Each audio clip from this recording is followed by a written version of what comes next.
8:30 बजे तक का उनका प्रोग्राम जो था वो शेड्यूल था और अब कुछ ही देर में वो पहुंचेंगी और बजट जो है वो पेश किया जाएगा। पूजा अर्चना करने के बाद वित्त मंत्री वित्त मंत्रालय से बाहर निकली है और ये सीधी तस्वीरें आप तक दिखा रहे हैं। थोड़ी देर बाद वित्त मंत्री वो बजट पेश करेंगी जिसकी हम सबको काफी समय से इसकी उम्मीद थी, इसका इंतजार हम लोग लंबे समय से कर रहे थे। साफ तौर पर देखी जा सकता है, जो कॉन्फिडेंस है वो साफ तौर पर देखा जा सकता है। आत्मविश्वास से लबरेज, आत्मविश्वास से भरी हुई वित्त मंत्री निर्मला सीतारमण 5वीं बार इस बजट को पेश करने जा रही हैं। देश की उम्मीदों का बजट है या आम लोगों की उम्मीदों का बजट है और अब राष्ट्रपति भवन की ओर रुखसत करती हुई वित्त मंत्री निर्मला सीतारमण, जहां वो औपचारिक तौर पर राष्ट्रपति श्रीमती द्रौपदी मुर्मू से इसके लिए अनुमति लेंगी। ये एक परंपरा है और राष्ट्रपति के पास जाकर इस बजट के बारे में एक संक्षेप में चर्चा करते हुए और उसके बाद उनसे अनुमति लेते हुए ये वो फिर आगे जाएंगी। और ये टीम देखिए, वो टीम की मौजूद थी वहां पर और जबरदस्त जमावड़ा जिसका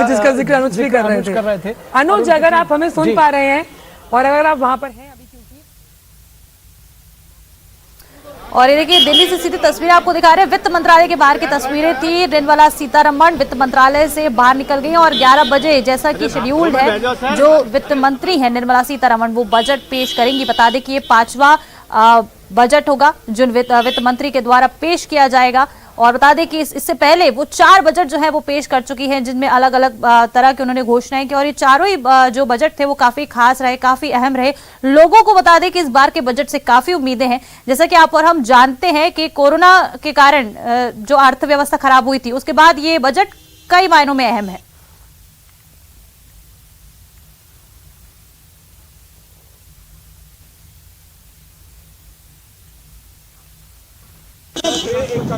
और ये तस्वीरें हैं। थोड़ी देर बाद बता दें कि बजट पेश होने वाला है, 11 बजे ये बजट पेश होगा और आप तस्वीरों में देख सकते हैं वित्त मंत्री निर्मला सीतारमण जो हैं वित्त मंत्रालय के बाहर निकल आई हैं। उनके साथ कई जो उनकी टीम के लोग हैं जो इस बजट को बनाने में उनके साथ शामिल रहे होंगे वो भी उनके साथ यहाँ मौजूद है। और ये देखिए वो ड्राफ्ट भी दिखाती हुई नजर आ रही है निर्मला सीतारमण। उनके हाथों में वो ड्राफ्ट है जो वो आज पेश करने वाली है बजट, जिसमें पूरा लेखा जोखा जो है वो लिखा हुआ है लाल लिफाफे में। ये जो बजट है देश का वो बंधा हुआ है जो कुछ ही समय बाद कुछ 2 घंटे का बस समय बचा है जब ये जो बजट होगा हम सबके सामने होगा। बजट 2023 को लेकर महा कवरेज जारी है और तस्वीरें अब आपकी टीवी स्क्रीन पर 2 हैं। एक तस्वीर में आप देख सकते हैं कि वित्त मंत्री वित्त मंत्रालय से बाहर निकलती है और अब जो उनका काफिला है वो अब यहां से रवाना होता हुआ दूसरी तस्वीर में आप देख सकते हैं। कुछ ही देर बाद ये बजट है जो पेश हो जाएगा और इस बजट से हर वर्ग को काफी उम्मीदें हैं। जैसा कि कोरोना के 2 साल के बाद अब जो ये बजट पेश हो रहा है अर्थव्यवस्था को मजबूती देने के लिए भी ये काफी अहम माना जा सकता है। इसके साथ ही क्या कुछ सस्ता होगा, क्या कुछ महंगा होगा, इसको भी लेकर जो तस्वीरें हैं धीरे धीरे साफ हो जाएंगी जब वित्त मंत्री ये जो पूरा बजट है ये पेश करेंगे। इसके बाद हमारे साथ कुछ तमाम गेस्ट भी जुड़ेंगे जिनसे हम चर्चा करेंगे इस पूरे बजट को लेकर कि किस तरह से इस बार का बजट जो है वो क्या कुछ सोच समझकर, क्या ध्यान में रखकर लाया गया है और आगे की रणनीति क्या रहेगी। क्योंकि देखिए अगले साल चुनाव होने वाले हैं तो ऐसी भी बातें सामने आ रही है, ऐसा भी अनुमान लगाया जा रहा है कि हो सकता है कि जो बजट हो ये चुनाव में देखते हुए चुनाव में किन मुद्दों को कवर करना है उनको लेकर भी हो सकता है कि ये बजट पेश किया जाए और इस तरह की तस्वीरें भी सामने आए कि जो चुनाव होने वाला है उसको लेकर जो सारी तमाम चीजें हो, जो भी मुद्दे हो उनको इस बजट में कवर किया जाए। बहरहाल देखना यह होगा कि क्या कुछ अपडेट इस बार बजट के इसमें देखने को मिलता है, क्या महंगा होगा, कहां पर टैक्स बढ़ेगा, लोगों को कहां राहत मिलने वाली है, वहीं कहां पर जो लोगों की परेशानी भी बढ़ सकती है। क्योंकि देखिए बजट एक ऐसी चीज है जिसका जो कह सकते हैं कनेक्शन हर घर से होता है। क्योंकि जिस तरह से तो हमारे सहयोगी अरबाज अहमद हमारे साथ जयपुर से सीधा जुड़ रहे हैं, अरबाज से ज्यादा अपडेट लेंगे। जैसा कि अरबाज थोड़ी देर में बजट पेश होने वाला है, जयपुर में किस तरह से लोगों में उत्साह है क्योंकि बजट देखिए आएगा और घर का बजट भी इस बजट से काफी ज्यादा लिंक्ड होता है। अरबाज, क्या कुछ जयपुर वासियों की उम्मीदें हैं इस पूरे बजट से? जी बिल्कुल ऋषिका, जैसा कि आपने बताया कि बजट से जो लोगों को उम्मीदें हैं वो लाल किताब, जो कि अभी थोड़ी देर पहले हमने वित्त मंत्री निर्मला सीतारमण के हाथ में देखी, सीधी तस्वीरें आपने दिखाई और उस किताब से लोगों को बहुत उम्मीद है। फिलहाल मैं जो आम आदमी की जो सबसे अहम लोकेशन है, मैं लालकोटी सब्जी मंडी में मौजूद हूँ। यहाँ पर रोजमर्रा की जरूरतें, कामकाज जो होता है उसमें खरीदारी करते हैं। तमाम लोग यहाँ पर मौजूद हैं। इस बजट से जो है सरकार से क्या उम्मीदें हैं बजट को लेकर के, ये लोगों से बातचीत करेंगे, हम जानने की कोशिश करेंगे कि अभी जो बजट पेश किया जा रहा है कोरोना काल के 2 साल के बाद में, इस बजट से जो लोग हैं वो क्या उम्मीदें कर रहे हैं। आप देखिए कि सब्जी मंडी में लोग मौजूद हैं, खरीदारी कर रहे हैं, अपने घर की जरूरतों की जो है खरीदारी कर रहे हैं। कुछ लोग यहाँ मौजूद है, एक महिला यहाँ मौजूद है। आपसे जानना चाहेंगे जो बजट है उसको लेकर के किस तरह से जो है आप देखते हैं, और एक जो महिला है, आपका नाम जानना चाहेंगे मैम? जी ये बात नहीं करना चाह रहे, लेकिन कुछ और लोग मौजूद हैं, उनसे बातचीत करते हैं। यहाँ पर जो परिवार हैं, सर आप यहाँ खरीदारी करने पहुंचे हैं, जो बजट आ रहा है आज यूनियन बजट, क्या उम्मीदें रखते हैं सरकार से, क्या मांग करते हैं? सरकार से यही है कि जो सब्जियां हैं इनमें थोड़ा सा कुछ मतलब सुधार करे। महंगी हो रही है, जैसे भिंडी हो रही है 90 रुपए किलो हो रही है, पेट्रोल डीजल भी सस्ता हो जाएगा, उसमें भी टैक्स थोड़ा कम करे। दूसरे राज्यों से जैसे कम, जब महंगा ज्यादा हो रहा है वहाँ से तो थोड़ा कम की उम्मीद है। जी जी, आप क्या उम्मीद करते हैं? पेट्रोल वगैरह डीजल वगैरह सस्ता होगा तो अपने आप सभी चीजें सस्ती हो जाएगी। सभी चीजों पे असर पड़ेगा कि भाई जो भाड़ा है वो गरीबों को टैक्स में भी छूट मिलेगी, मध्यम वर्ग को तो काफी फायदा होगा। आप अभी क्या किस तरह के टैक्स स्लैब में आते हैं, क्या उम्मीद करते हैं? टैक्स स्लैब में करीब 5 लाख तक छूट दी जानी चाहिए। अभी 2.5 लाख के करीब जैसे बढ़ाया जाने। आखिरी बार जो अरुण जेटली थे उन्होंने बढ़ाया था टैक्स स्लैब, 2.5 लाख किया था। अब कोविड के 2 साल बाद आ रहा है, तो अभी क्या आपकी स्थितियां हैं? घर चलाना मुश्किल हो रहा है, आमदनी कैसी दिक्कतें आ रही है, महंगाई बढ़ती जा रही है। और क्या उम्मीदें करते हैं इसके अलावा, आप टैक्स के अलावा और गैस के अलावा, सिलेंडर के अलावा? इसके अलावा भी गवर्नमेंट को राहत दी जानी चाहिए, किसान वर्ग वगैरह को, और मध्यम वर्ग में भी काफी राहत के आसार नजर आ रहे हैं। अभी जो निर्मला सीतारमण कुछ ही देर में पेश करेंगी बजट, जो आपकी रसोई है उससे जुड़ी कोई चीज खास जिसमें आप चाहते हैं? रसोई में भी जैसे अभी इन्होंने गेहूं वगैरह इनमें सब में खाने के दाल वगैरह इनमें टैक्स लगाया, इसमें राहत दी जानी चाहिए, उसमें राहत मिलनी चाहिए। आप देखिए कि ये आम आदमी की जरूरत है, जो बुनियादी चीजें हैं वो चाहते हैं कि भाई टैक्स स्लैब में जो है थोड़ा तब्दीली की जाए, ताकि जो इनकम टैक्स है उसमें राहत मिले, किसान को राहत मिले। किसान से जुड़े लोग यहाँ पर मौजूद हैं। सर, जो किसानों को आप लोग कुछ उम्मीद करते हैं बजट से, किस तरह की चीजें चाहते हैं, सरकार क्या बदलाव करे? पकड़ो जी जी बताइए, बजट में सरकार से क्या उम्मीदें करते हैं सर? हेलो भाई, हेलो है जी, हेलो। कोई बात नहीं, ये नहीं बोल पाएंगे। आप बताइए भैया। जी जी जी, हमें नहीं आता। बाजार के अंदर किसान की क्या उम्मीदें हैं? आप बताइए, आप दिल्ली आते हैं? बिल्कुल दिल्ली आते हैं। किस तरह का उम्मीद करते हैं सरकार, जो किसान है वो बजट में? बजट में किसानों की बहुत मार हो रही है।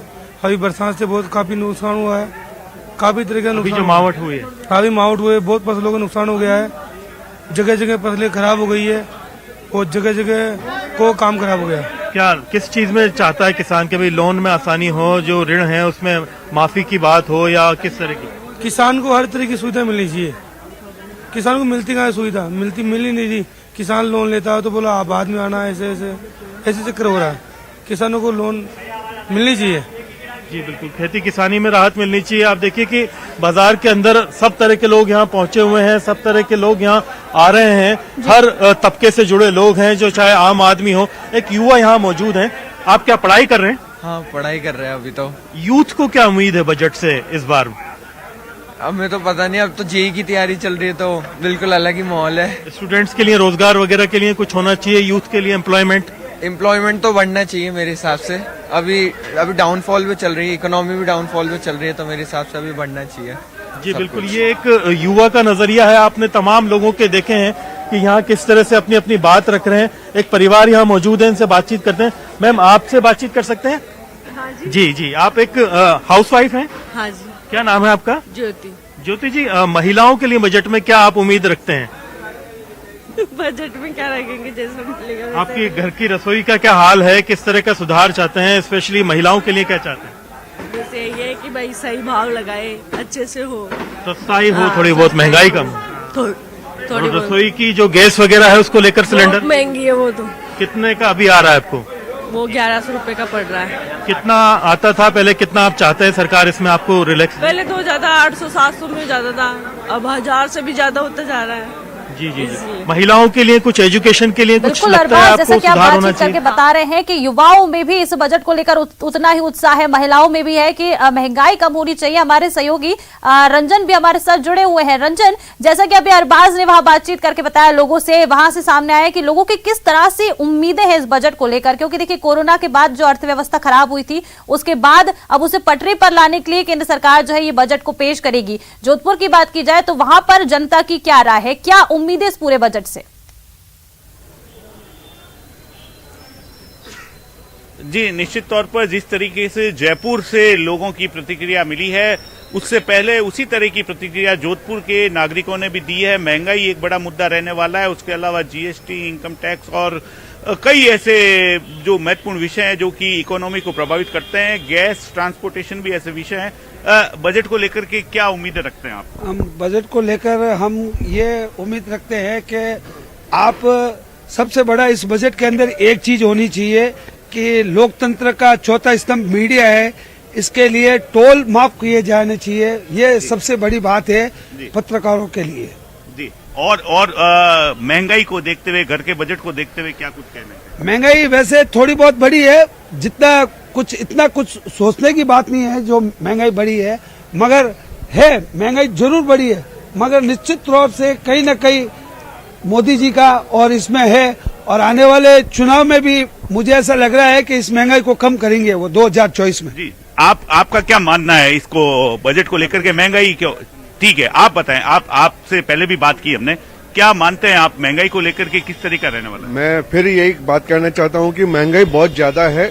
महंगाई का आम जनता, जो प्राइवेट आदमी है, वो जीना उनका मुश्किल हो जाता है, चाहे बड़ी कंपनी में काम करने वाला व्यक्ति हो, चाहे मजदूर आदमी हो, जिसमें मजदूर आदमियों को ज्यादा प्रॉब्लम होती है क्योंकि दैनिक उनको जो मिलता नहीं है और वो 300 दिन काम नहीं कर सकता है। उसके लिए एक ऐसी योजना लानी चाहिए कि उसका जो घर जीवन चलना चाहिए। केवल केंद्रीय सरकार या राज्य सरकार जो खाद्य पदार्थ राशन के थ्रू ये गेहूं फ्री दे रहे हैं, तो वो कुछ लोगों को ही दे रहे हैं जिनका बीपीएल कार्ड बना हुआ है, लेकिन एक आम जनता को कोई फायदा नहीं हो रहा है। फिर बता रहा हूँ, जीएसटी कम होनी चाहिए। गैस की टंकी है, पूरे हिंदुस्तान में एक रेट होनी चाहिए। खाने पीने की तेल है, खाद्य पदार्थ है, पेट्रोल है, इनके काम पूरे हिंदुस्तान में एक रेट होनी चाहिए, जिससे कि जनता को लगे कि ये वास्तव में एक रेट होने से, और न्यूनतम रेट होनी चाहिए 500 रुपए मिनिमम होने चाहिए गैस की टंकी, इससे ज्यादा नहीं होनी चाहिए। आप क्या काम करते हैं? आप रंजन, क्या आपको यहाँ बीच में रोकना चाहेंगे, और देखिए इस बजट को लेकर रेल यात्रियों की क्या कुछ डिमांड है, क्या कुछ मांगे हैं, वो भी आपको सीधा सुना देते हैं। पहले तो इनकम टैक्स में रिबेट होनी चाहिए, जो लोगों को बहुत अच्छी राहत मिलेगी, और चीज़ें सस्ती होनी चाहिए। जीएसटी पे मैं बात करूंगा, जीएसटी बहुत ज़्यादा है।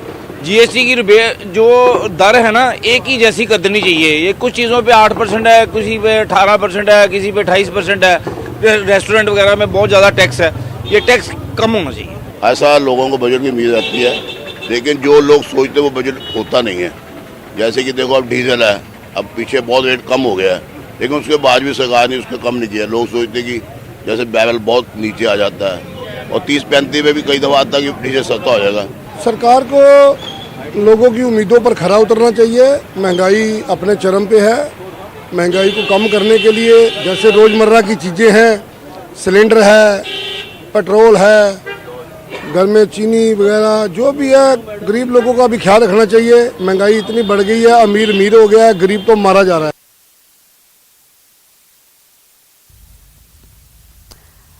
और हमारे सहयोगी उदयपुर से भी हमारे साथ कमलेश जुड़े हुए। कमलेश, जैसे कि उदयपुर झीलों की नगरी है, एक टूरिस्ट स्पॉट है, तो यहाँ पर देखा जा सकता है कि टूरिज्म जो है एक बहुत बड़ा कह सकते हैं क्षेत्र है, जहाँ पर कि बजट को लेकर काफी उम्मीदें होंगी, क्योंकि जिस तरह से हम देखते हैं कि उदयपुर में कई लोग आते हैं डेस्टिनेशन वेडिंग करने के लिए, बड़े बड़े लोग आते हैं, सेलिब्रिटीज तक यहाँ पर आते हैं। तो उदयपुर में जो कह सकते हैं कि जो टूरिस्ट प्लेसेस है, वहां पर जो व्यवसायी है टूरिस्ट प्लेसेस की, उनकी क्या कुछ उम्मीदें हैं?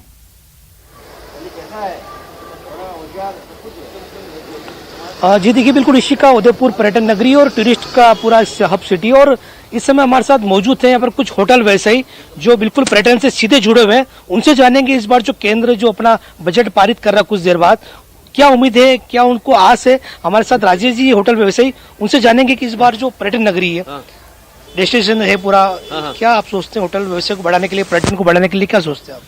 पर्यटन के लिए हम बहुत सोचते हैं कि उदयपुर ही पर्यटन का मेन है आधार।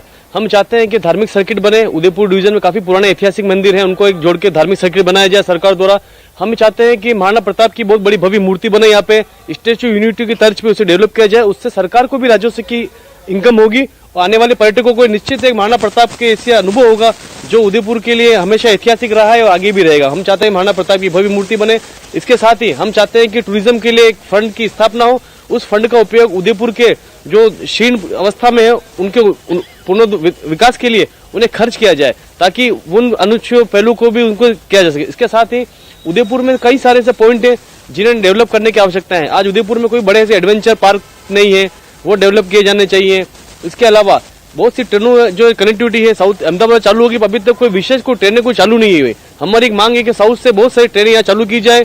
इंटरनेशनल एयरपोर्ट की जो बात करें वो भी अभी थोड़ा उदयपुर पीछे है, इंटरनेशनल एयरपोर्ट चालू करके नए तुरंत फ्लाइट वगैरह स्टार्ट की जाए।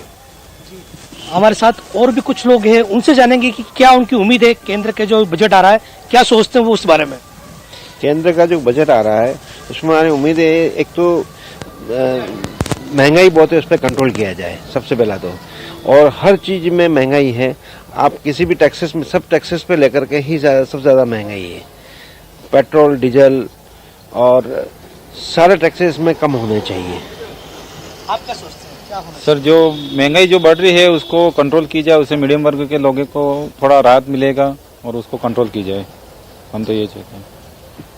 लोगों को उम्मीद है कि जो सरकार जो केंद्र का जो बजट आ रहा है काफी बड़ा बजट है, और जो पर्यटन नगरी है ऐसे में जो पर्यटन से जुड़े लोग हैं वो सोच रहे हैं कि इस बजट में काफी उनकी उम्मीद है, लचीलापन दिया जाए, कुछ महंगे को जो कम किया जाए, इस बारे में ये इनकी उम्मीद है। जी बिल्कुल कमलेश, देखिए उम्मीदें तो बढ़ेंगी ही, क्योंकि बजट आज पेश होने वाला है, और जैसे कि उदयपुर तो एक पर्यटन नगरी है, तो यहाँ पर जो व्यवसायी हैं, आम लोग हैं या फिर टूरिस्ट हैं, उनको लेकर सभी को जो है काफी उम्मीदें होंगी इस बजट से। हमारे साथ सहयोगी कोटा से ओम प्रकाश भी जुड़े हुए हैं। ओम प्रकाश, जैसा कि पर्यटन नगरी में अभी हमने बात की, यहाँ पर हमारे साथ कमलेश जुड़े हुए थे, वो बता रहे थे कि किस तरह से जो व्यवसाय है टूरिस्ट प्लेसेस पर जो है लोगों की काफी उम्मीदें हैं कि क्या कुछ होना चाहिए, क्या कहाँ कमी है, इसको सरकार पूरी करे। अगर हम कोचिंग नगरी की बात करें तो कोटा में क्योंकि बेसिकली ये एक कोचिंग सिटी है, तो यहाँ पर इंफ्रास्ट्रक्चर को लेकर लोगों की क्या कुछ डिमांड है, क्योंकि जिस तरह से केसेस भी कोचिंग नगरी से सामने आते हैं, तो लोगों को इस बजट से क्या कुछ उम्मीद, क्या इसमें एड ऑन होना चाहिए कोचिंग नगरी में स्टूडेंट्स के लिए,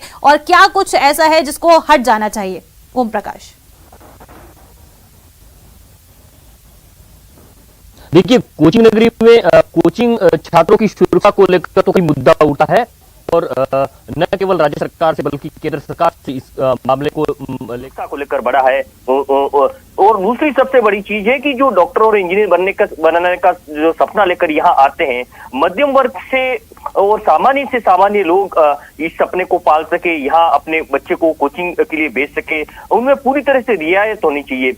ये सबसे बड़ी डिमांड रहती है। और क्योंकि हाड़ौती में बम्पर आवक लहसुन और धनिया की होती है, दूसरी बड़ी डिमांड जो कोचिंग नगरी में रहती है कि जब खाद बीज जब बुआई होती है तब महंगा होता है बीज, खाद महंगा होता है, और जब बम्पर आवक हो जाती है तो वो सस्ता हो जाता है और सड़कों पर फेंकने तक की नौबत आ जाती है, यानी कि उनका जो है पैदावार की उपज का जो मूल्य तक नहीं मिल पाता है, तो किसान जो है धरती पुत्र है, हताश और निराश हो जाता है। और ये किसानों को राहत देने की जो सबसे बड़ी डिमांड रहती है वो केंद्र सरकार से रहती है। क्योंकि जो हाड़ौती में एमपी से सटे इलाकों में लहसुन धनिया ही बल्कि सरसों सहित अन्य गेहूं की एक बम्पर आवक होती है, और बिल्कुल ओम प्रकाश, देखिए जिस तरह से आप बता रहे हैं कि स्टूडेंट्स में भी इस बजट को लेकर उम्मीदें हैं, वहीं जो पूरे प्रदेश के वासी या फिर देश भर के वासी हैं बजट को लेकर काफी उम्मीदें लगाए बैठे हैं। आप सभी हमारे साथ बने रहिएगा। एक यहाँ छोटे से ब्रेक के लिए रुक रहे हैं। बजट को लेकर तमाम अपडेट्स लगातार आपके साथ साझा करते रहेंगे, फौरन लौटेंगे।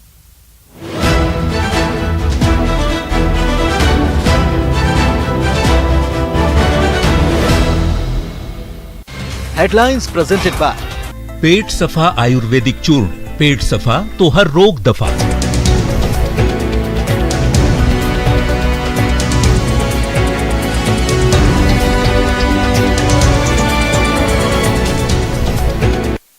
हेडलाइंस प्रेजेंटेड बाय पेट सफा आयुर्वेदिक चूर्ण, पेट सफा तो हर रोग दफा।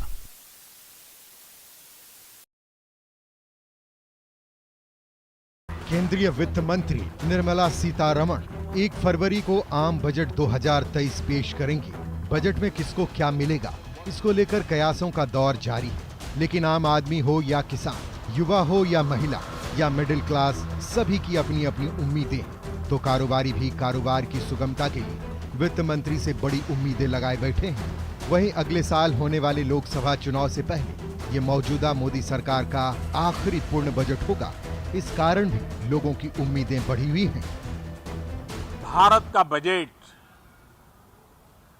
भारत के सामान्य मानवी की आशा आकांक्षाओं को तो पूरा करने का प्रयास करेगा ही, लेकिन विश्व जो आशा की किरण देख रहा है उसे वो और अधिक प्रकाशमान नजर आए।